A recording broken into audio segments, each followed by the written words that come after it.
지금 우리가 알아야 할 평범하지 않은 시각으로 선입견 없이 깊고 넓게 분석해드립니다. 사건의 지평선.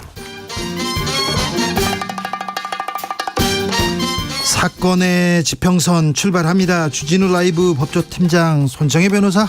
안녕하세요, 손정혜입니다. 그리고 오늘 특별 이슈 팀장 모셨습니다. KBS 이지은 기자, 어서 오세요. 네, 안녕하세요, 이지은입니다. 이지은 기자 활약이 대단합니다. 사건 번호 0803, 오늘의 사건명은 순살 아파트와 카르텔입니다. 순살 아파트, 어제 오늘 일이 아니었어요. 철근 빼먹는, 철근 빠진 아파트가 이렇게 많았습니까?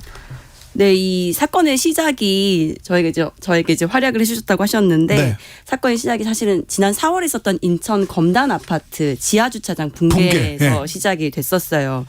멀쩡한 주차장이었거든요. 네. 사람도 안 다니고 뭐 차량들도 뭐 세워져 있는 차량들도 없었고 오래된 아파트도 아니었고 짓고 있는 신축 아파트였는데 갑자기 붕괴가 되니까 저희 취재팀 여기서 문제의식을 가졌어요. 문제죠. 이거는 문제죠. 그래서 이게 어떤 부분에서 문제가 됐느냐라고 해서 여러 가지 설계 도면도 입수를 하고 조사 보고서도 나름대로 입수를 해서 분석을 해보니까 네. 설계와 시공 단계에서 이 기둥을 지지해줘야 할 철근이 무더기로 빠진 게 좀 확인이 됐었고요. 철근이 빠졌어요? 예.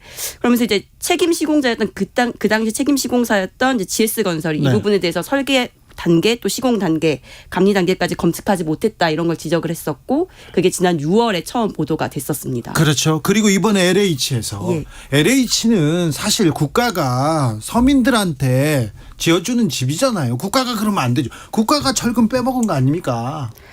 네, 그래서 이제 이 LH 사태로 또 넘어와서는 이제 어떤 네. 부분이 이제 가장 집중해서 봤냐면 사실 이게 무량판 구조라는 게 또 집중돼서 무량판 구조가 뭐예요? 포인트였어요. 무량판? 이제 이 무량판이라는 무량이라는 게 이제 한자어인데 양이 없다는 말이거든요. 양이요? 예, 양이라는 말이 이제 보, 다리, 교각 네. 이런 걸 뜻하는 이제 한자어예요. 예. 그래서 이제 보면은 지하 주차장 같은 경우가 이제 위에 이제 상부 지붕이라고 하는데 이 슬래브 위층에 있으면 여기에 수평으로 어떤 이제 그 보를 받치게끔 하는 구조가 기존의 구조 공법이었어요. 예. 근데 이거를 빼고 기둥만으로 이 지붕층을 버티게 하자라는 게 바로 무량판 공법이었거든요. 근데 이제 이게 이 무량판 공법이 사실 이제 공간도 넓게 활용할 수 있고 또 층간 소음에도 되게 이제 소음이 많이 적게 들린다고 해요. 그래서 많이들 활용은 하는데 네. 다만 문제점이 이게 사고. 이제 기둥만으로 이걸 다 버텨야 되니까. 그렇죠. 자, 기둥이 무너졌다. 삼풍백화점 바로 생각나는데요. 네, 이때도 사실은 같은 공법으로 무량판인 지어진 공법이었어요? 백화점이었기 때문에 문제가 됐었는데 그때 이때는 일단 그 기둥으로 하중을 견뎌야 되는데 기둥의 두께가 원래 설계 때는 예를 들면 80cm여야 되는데 실제 갔던 60cm 줄은 거죠. 기둥의 그 무게나 어떤 길이가요. 그리고 그뿐만 아니라 기둥의 숫자도 16개가 있어야 되는데 실제 확인했더니 8개. 기둥을 빼먹었네. 또 철근을 여기는. 빼먹은 사건, 기둥이 빼먹은 사건, 결국은 부실 시공이라는 이제 뭐 설계 단계부터 시공 단계부터 감리 단계부터 부실의 문제, 불법이 문제가 이제 대표적으로 나타났던 사건이 삼풍백화점 붕괴 사건이었고요. 사실 사망자만 502명이었고요. 이 숫자는 한국 전쟁 이후에 단일 피해로는 가장 큰 인적 피해를 야기한 우리가 잊을 수 없는 엄청난 사건입니다. 충격이었습니다. 네. 그런데 변호사님, 삼풍백화점 사고 이후에 조금 나아졌어야 되는데 나아진 게 없어요. 그때 법적으로 좀 처리는 잘 됐습니까? 책임은 졌습니까? 뭐 지금 생각하면은 미비한 점이 더 많다라고 말씀드릴 수는 있겠지만 그래도 가실치사상, 그러니까 사람을 죽였고 다치게 한 혐의로 그 당시에 이제 삼풍건설산업 회장이나 네. 삼풍백화점 사장들은 징역 7년 이상의 이제 실형을 선고받기도 했고요. 구속됐죠. 특히 이제 여기가 용도 변경을 통해서 이렇게 백화점으로 변모를 할 수 있었을 텐데 네. 구청장의 권한으로 또 불법적으로 용도를 변경하거나 쉽게 편의를 준 부분에 있어서는 뇌물을 받고 한 혐의, 뇌물수수죄로 처벌된 사람들도 있었고요. 예.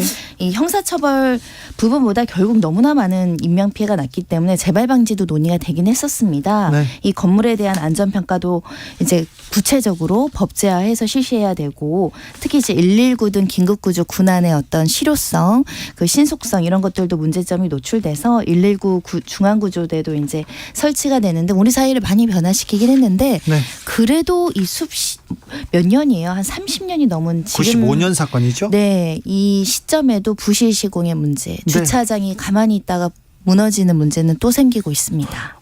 지난해 광주에서 그냥 뭐 아파트 외벽이 붕괴되는 사고도 있었지 않습니까? 심각한 인재 사건이 발생을 한 건데 여기도 인명피해가 있었습니다. 사망자가 6명이나 됐고요. 부상자도 1명이 발생했고 이 사건이 대표적으로 현대사회의 인재로 볼 수밖에 없는 어떻게 보면 개발도상국이나 있을 수 있는 부실시공, 붕괴 사고라는 평가가 있을 수밖에 없는 상황인데요. 그래서 국가에서도 관련된 조사도 진행을 했고 관련 이 현대산업개발에 영업정지 처분 8개월이 내려진 바도 있습니다. 다만 이것도 이제 집행정지에서 현재 영업은 계속되고 있는 상황인데요. 일단 이때도 부실시공 그리고 설계의 부족 이런 것들이 문제가 됐었고요. 바닥 시공 방법이나 지지 방식을 이제 설계와 다르게 무단으로 이제 시공한 부분이 문제가 됐었고 네. 이때 가장 크게 좀 주목이 됐던 거는 우리 이제 중대재해처벌법으로 그 책임자들을 처벌할 수 있는가, 강하게 처벌할 수 있는가라는 부분이 주목됐는데 아직 진행 중입니다. 제가 그 국내 건설사 사장님들하고 이렇게 만난 적이 있는데 우리 기술이 거의 모든 분야에서 세계 최고 수준입니다. 전자 뭐 거의 모든 분야. 건설도 그렇지 않습니까? 그럼 건설은 안 그렇대요. 왜요? 그랬더니 아니 집을 그렇게 많이 지으면서요. 그러니까 부패도 있고요. 부정 뭐 이런 것도 있고요. 그리고 또 워낙 돈을 많이 벌어가지고 기술 혁신을 안 해서요. 사실 세계 수준에서는 많이 떨어집니다. 이런 얘기를 자성의 목소리를 들은 적이 있었는데 매우 조금 뼈아픈 지적 아닌가 이런 생각도 듭니다. 이지은 기자의 단독 보도였는데요. 철근을 빠진 아파트는 더 많았습니다. 네, 저희가 이제 인천 검단 아파트 보도하고 아마 딱 한 달 됐던 날로 저희가 기억을 해요. 남양주 이제 LH 아파트에서 마찬가지로 지하 주차장 기둥에서 보강 철근이 빠졌다라는 제보가 있어서 저희가 이제 현장 취재도 하고 또 발주처인 LH 시공사, 감리사 이쪽도 다 취재를 했었는데 그렇군요. 예. 사실 이런 공공주택 사업 같은 경우는 이제 발주처인 LH가 설계 도면을 담당을 하고요. 예. 시공사는 도면대로 이제 시공을 하도록 되어 그렇죠. 있어요. 그리고 감리에서 체크하면 될 거 그렇죠. 아닙니까? 감리에서 체크를 하게 되는데 이 문제가 항상 이렇게 부실 시공이 일어나게 되면 서로 책임 공방이 항상 뒤따르게 되거든요. 여기도 마찬가지로 LH는 설계 도면에는 문제가 없었다. 시공사는 우린 도면대로 시공했을 뿐이다. 이제 이런 식으로 서로 책임을 미루는 상황이 있었고. 자, 둘 다 처벌하면 되겠네요, 지금. 지금 일단은 LH는 자체 조사를 해서 본인들 책임도 인정을 했고 예. 또 무한한 책임을 지겠다라고 했기 때문에 이 남양주 사례를 포함해서 모든 사례 이제 앞으로 나타나는 철근 누락 사태에 대해서는 이제 책임을 다른 곳에 떠넘기기는 어려울 걸로 저희도 보고 있습니다. 네. 이 LH는 여기뿐만이 아니에요. 너무 많은 곳에서 지금 철근을 빼먹어 가지고요. 거기 사는 분들 좀 불안할 것 같아요. 지금 15개 단지가 지금 확인이 된 거죠. 예? 여기 지금 입주민들, 입주 예정자들 해서 한 10,000가구가 넘습니다. 네. 특히 이제 살고 계시는 분들의 불안이 가장 클 것 같아요. 그래서 지금 보면은 벌써부터 이제 보강 공사를 조금씩 하고 있는데 아니 지금 다 지어놓고 지금 거기다 보강하면 이게 이 안전이 담보됩니까? 일단 가장 불안하기 때문에 이제 그거라도 조금 더 줄여보기 위해서 자체적인 노력을 하는 건데 여기서도 지금 좀 불신이 많아요. 왜냐하면 지금 벌써 한 단지 같은 경우는 사실 도색 공사를 한다라고 입주민들랑 얘기해놓고 알고 보니까 이게 보강 공사를 하고 있었고. 손정희 변호사님 이거 집단 소송해야 되는 거 아닙니까? 원칙적으로 내가 약속했던 분양 대금에 상응하는 어떤 분양 그 건설 자재나 그 도면대로 시공할 책임이 시공사와 네. 발주자 다 있는 거죠. 그런데 철근을 빼고 기둥의 어떤 길이를 줄이고 뭐 두께를 줄이는 다 비용을 절감한 거잖아요. 네. 그 비용 절감만큼 안전은 후퇴된 거고 이 입주민들은 같은 돈을 내고 좋은 자재를 받지 못한 거니까 그래서 이제 계약 상황에 따라서는 계약 해지를 해야 되고 분양 대금을 이제 일부를 반환받거나 손해배상을 받거나. 손해배상해야죠. 네. 이건 비용을 절감해가지고 아껴가지고 아파트에다 다른 데 쓴 게 아니라 이건 빼먹었을 가능성, 부패 가능성이 매우 크거든요. 네, 이게 일반 소비자들의 문제는 뜯어서 확인하지 않으면 이거를 알 수가 없다는 겁니다. 뜯어서 확인하기 전에 그 전에 감리회사에서 감리 잘 했어야 될 거 아닙니까? 맞습니다. 예. 그래서 지금 나오는 것이 이게 이제 무분별하게 우리나라 같은 경우는 어찌됐든 사후 시스템 일부 들어와 있고요. 공사 중간중간 감리 제도라든가 현장에서 이제 점검하는 시스템들이 있는데 이 감리 단계나 이 곳곳에서 카르텔이 없으면 어떻게 이런 부실 시공이 이렇게 뒤늦게 맞습니다. 발견되거나 반복이 되느냐가 지적이 되는 이건 거죠. 봐주지 않으면요, 눈 감아주지 않으면 못 빼먹어요. LH에서 감리 잘했으면, 감리회사 잘했으면 이런 일 없었을 거 아닙니까? 저희가 이제 감리에서도 그래서 같이 취재를 했거든요. 이번에 이제 15개 단지 공개되면서 설계사, 감리사 다 공개가 됐어요. 명단들을. 그 명단들이 이제 과거에 LH 사업을 하면서 어떻게 수행을 했는지 저희가 좀 살펴봤더니 이 회사들의 벌점이 너무 많은 거예요. 그러니까 이를테면 이제 뭐 예를 들어서 작년에 LH 사업을 받아서 벌점을 받았는데 올해 또 LH 사업을 하면서 또 벌점을 받고 또 그 얼마 뒤에 또 받고 또 그래도 받고. 계속해요. 예, 그래도 계속 LH 사업을 또 하면서 계속 받아가요. 그래서 이게 어떻게 된 걸까라고 저희가 이제 좀 그 이면을 봤더니 이게 소송이라는 무기를 좀 활용을 하는 측면이 있더라고요. 아, 소송이요? 네, 바로 이제 이 벌점을 취소해달라, 우리 벌점을 받아들일 수 없다라고 해서 소송을 제기하면 이제 이 벌점이 효력이 발휘하지 못하고 그 네. 상태에서 멈추게 되는 거죠. 아, 그렇죠. 재판을 끌 수는 있잖아요. 또 그런 그리고 기술이 더 들어가잖아요. 심각한 문제가 있는 것 같습니다. 이제 경실련에서 계속적으로 문제 제기를 하는 것인데 이 감리 용역을 발주받은 업체들이 있을 거잖아요. 예. 그 중에 LH가 이제 발주해서 용역을 준 업계 중에 10개 중 6개는 전관이 연결된 그러니까요. 업체들이 있었다는 이게 것이고요. 부패 카르텔이야, 이거. 네, 그러니까 이런 설계나 감리나 결국 외주를 줘서 용역 대금을 줄 수밖에 없는데 LH가 이제 계약자고요. 설계 공모 단계에서도 85%가 LH 관련해서 출신 전관들이 회사에 영입되어 있더라. 그래서 이런 어떻게 말하면 내가 같이 일했던 식구였던 사람이나 선배였던 사람이 있는 회사에 일감을 몰아주기를 하고 네. 그렇게 일감을 몰아주면 뭔가 잘못을 하거나 부실 시공을 하거나 책임질 일이 발생하지 않기를 바라게 되고 눈 감아주게 되고 처벌도 미약하게 되고 이게 지금 악순환적인 구조 아니냐. 네. 그게 이제 개선이 돼야겠죠. 일부 어떤 사람들은 그렇게 또 공사 주고 거기에서 또 받아먹고 그런 분들도 있을 거예요.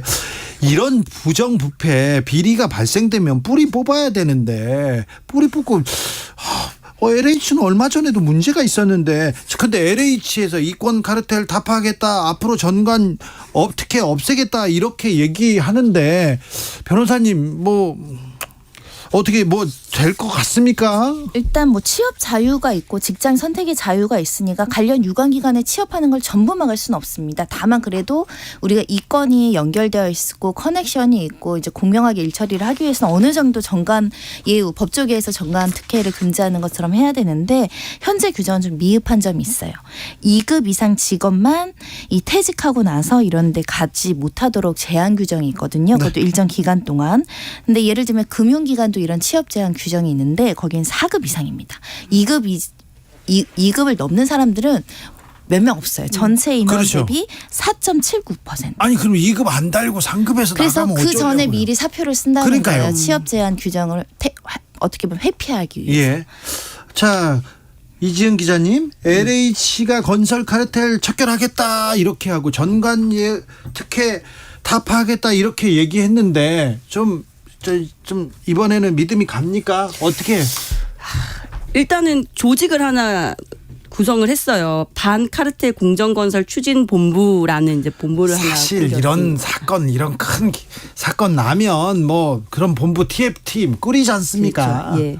예. 그래서 이제 거기서 이제 어떤 일들을 이제 하는지 우리가 쭉 이제 지켜보는 게 중요한데 네. 일단 내놓은 것들은 뭐 사업 제안서에 이제 앞으로 전관 명단을 써서 내도록 하는 것들, 그리고 또 전관이 없는 회사에 오히려 가산점을 주는 방안, 이런 것들을 지금 검토하겠다라고 얘기를 했거든요. 근데 이 정도로는 지금 이게 구멍을 뚫을 빈 허점들이 많은 것 같은데 변호사님? 저는 굉장히 용기 있는 결단자가 나와야 될 시점이라고 생각이 듭니다. 왜냐하면 이 내 살 깎아먹고 내 권리를 깎아먹고 내 밥그릇을 어찌됐든 내려놓는 작업이니까 이거를 하는 데는 대단한 용기가 필요하죠. 선후배들한테 정말 비판받을 용기, 결단이 필요하고요. 정권에서도 행정부에서도 좀 힘을 많이 실어줘야 이 개혁이라는 게 성립되지 않을까 생각이 들어서 이 카르텔이라는 게 이게 지금 1, 2년 된 게 아니잖아요.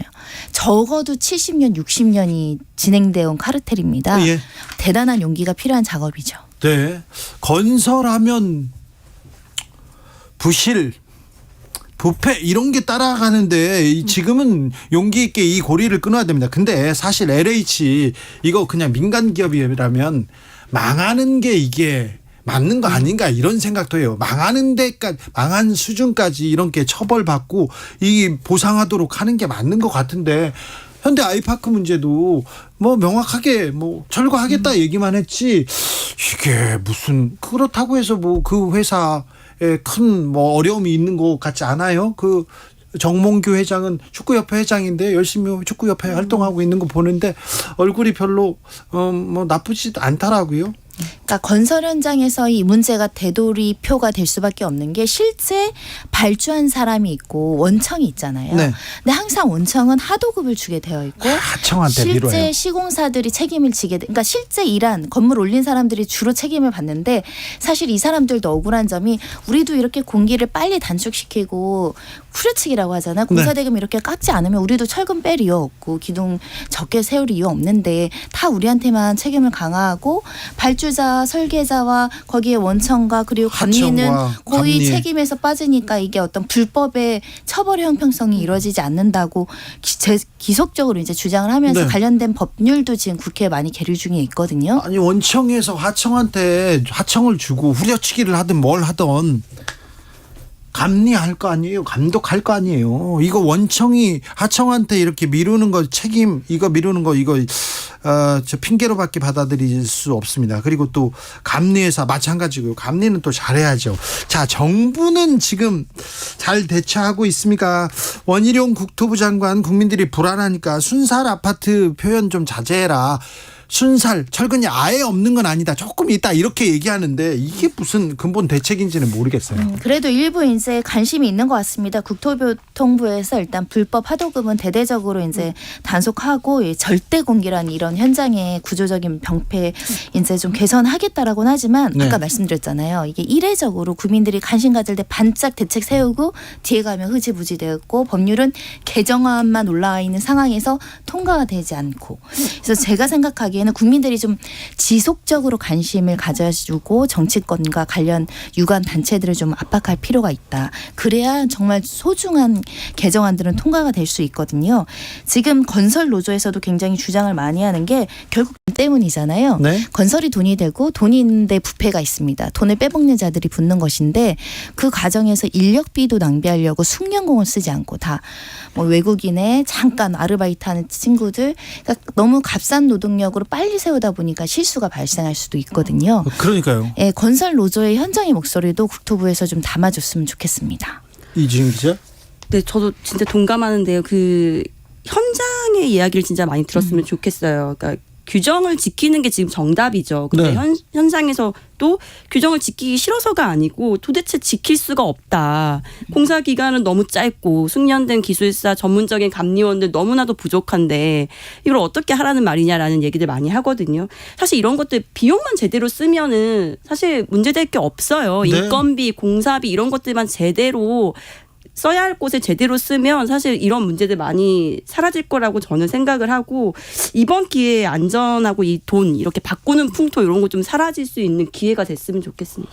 2년 전이었습니까? 불과 2년 전에 LH 사람들이 LH 임직원들이 투기하다 걸렸지 않습니까? 그래가지고 혁신하겠다 이제 새로 태어나겠다 말은 그렇게 했는데 새로 태어나서 철근 빼먹고 계셨습니까? 아니죠. 그 전부터 빼먹고 계셨다 이런 얘기를 해야 되는데 국가가 그러면 안 됩니다. 서민들한테 약자한테 그러면 안 됩니다. 다른 기업체도 마찬가지로 이 구조적으로 이 부패 구조, 이 카르텔 구조 이거는 깨야 될 텐데 이거 잘 해낼 수 있을까 좀 걱정이 돼요. 정치권에서는 이것도 좀 정쟁으로 이렇게 갑니다. 전 정권에 잘못했네. 아니다 이번 정권이 잘못했네.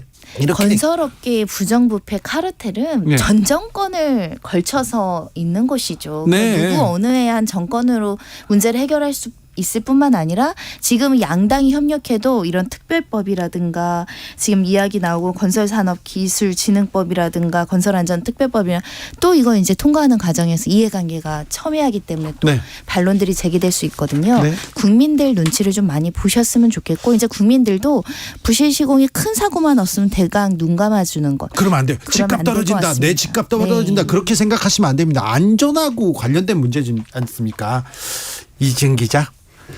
혹시 예. 아파트 같은데 이렇게 뭐 저 같으면 어떤 기계가 있을 것 같아요. 이렇게 쏘아보면 철근이 얼마나 들어가 있고 뭐 그렇게 투시경 같은 거 그런 거 없나요? 실제로 그 초음파 촬영 장비가 있죠. 예. 그래서 지금 이 인천 검단 아파트도 그렇고 LH 아파트도 그렇고 그 장비를 통해서 지금 철근이 어떻게 배근이 되어 있는지를 다 확인을 한 거거든요. 그렇죠. 근데 이제 그거는 이미 이제 다 공사가 마무리된 다음에 확인할 수 있는 거고 예. 사실은 이 콘크리트를 타설하기 전에 배근 상황들만 잘 확인하면 그렇죠. 되거든요. 예. 네. 그 현장을 제대로 볼 수 있는 사람들만 그 곳에 정확한 곳에 다 있어서 그 일을 할 수 있으면 되는 건데 지금은 너무 이제 그런 것들을 소홀히 하고 있다라는 문제가 네. 나오고 그 초음파 기기를 가져가지고 좀 중요한 건물들 있지 않습니까? 중요한 아파트들 다 중요합니다만 최근에 지었던 건물들 이렇게 다 한 번씩 쏘아보고 싶다. 그죠? 그렇게까지 할 수 아니 그러면은 그 기사가 크게 될 것 같은데요. 일단 정부에서는 이런 무량판 구조를 특수 구조물로 지정을 해서 관리를 강화하고 구조기술사라는 전문가들은 이제 의무적으로 이제 설계 감리 단계부터 이제 의무적으로 뭔가 그 검사하게끔 한다고 하는데 이런 조치가 실제로 시행되면 좋을 것 같고요. 말씀드린 거 생각나니까 이런 거 생각나요. 우리 학교 급식하는데 학부모가 참여해서 제대로 이행되는지 확인하잖아요. 네. 건설 현장에도 중간중간 입주, 그러니까 다 세우고 나서 입주 점검하러 소비자들이 가잖아요. 아니, 중요할 때마다. 네, 이제. 중간중간에도 그렇지. 약간 소비자인데 네. 약간 전문성 있는 사람, 외부의 사람이 가서 한 번씩 살펴보는 이런 중간 점검제도 그렇죠. 약간 기술성 있는 사람만 있으면 좋을 것 같습니다. 대들보 세울 때, 콘크리트 타설할 때 막 그런 거 중요한 기둥 세울 때 그때 저 외부 전문가들도 이렇게 들어가서 보면 그것도 다 비용에 좀 포함을 시키면 되잖아요. 그렇게 지으면 좋을 텐데 건설회사들 돈 많이 벌었잖아요. 사실은 집만 지으면 집을 팔기도 전에 돈을 먼저 받아가지고 지었지 않습니까? 엄청난 돈을 받았는데 최근에 몇 년 사이에 이제 공사를 하다가 뭐 코로나 때문에 건축 자재가 못 들어온다, 보이콧됐다 현장이 그래서 뭐 콘크리트가 너무 비싸서 지금 지은 콘크리트가 너무 부실하다, 막 물을 탔다 뭐 이런 보도를 보면 네. 너무 황당해요. 그렇죠. 돈 벌 때는 천문학적인 액수를 네, 벌고. 자기들이 잘 번 거고 돈 이제 조금 지금 물가 재료비 좀 상승했다 그거를 분양가 안정감 엄청 바꾼 올라갔어요. 거는 조금 좀 너무 단기적인 시각이 아닐까 근데 싶어요. 이번 사태가 아마 큰 좀 교훈이 되는 어떤 사건이 되지 않을까. 인천 검단 아파트 같은 경우도 시공사인 GS건설이 전면 재시공 결정을 했었던 네. 사실은 큰 적자의 부담을 안고 그 결정을 했기 때문에 아마 업계에서도 이런 것들을 많이 좀 되게 남다르게 보고 있을 것 같습니다. 적자 부담이 아니라 잘못한 거잖아요. 몇 명은 감옥 가고 책임지고 그리고 다시 지어야죠. 그리고 다른 아파트도 다 이렇게 검증해봐가지고 그 사는 사람들한테 보상하고 그래야죠. 순살자의. 참, 이런 기업체들, 이 기업의 도덕성 계속 묻지 않을 수가 없습니다. 이지은 기자 계속 가가지고 취재 좀 더 해주세요. 알겠습니다. 앞으로 어떤 보도가 나옵니까? 그건 지금 말씀드릴 수 없어요. 그렇습니까? 계속해서 취재하고 있습니다. KBS가 이 국민 안전 관련된 취재는요 더 열심히 하고 있다는 것도 더 말씀드리겠습니다. 손정혜 변호사님, 이번 이 순살 아파트 철근 빼먹은 이 쓸개 빠진 사람들, 죄송합니다. 죄송합니다. 이 나쁜 사람들 이 좀 처벌하고 앞으로 이런 일이 없도록 좀 그런 대책도 좀 세워야 될 것 같습니다. 이런 안전사고를 대비하기 위해서 정말 그 진통 끝에 통과된 게 중대재해 처벌법이에요. 네. 1명 이상, 2명 이상만 사망한다고 하더라도 굉장히 가중처벌하게 되어 있는데 네. 실제 이걸 적용하는 수사기관과 판사 네. 그리고 정치권의 감시 굉장히 필요한 시점이고요. 네. 이런 문제를 국정조사하고 실시간 감사해야 되는 게 또 우리 역할 아닌가 합니다. 알겠습니다. 사건의 지평선 이지은 기자, 손정혜 변호사였습니다. 감사합니다. 감사합니다. 감사합니다. 속보 말씀드립니다. 폭염 대응 중대본 2단계로 격상했습니다.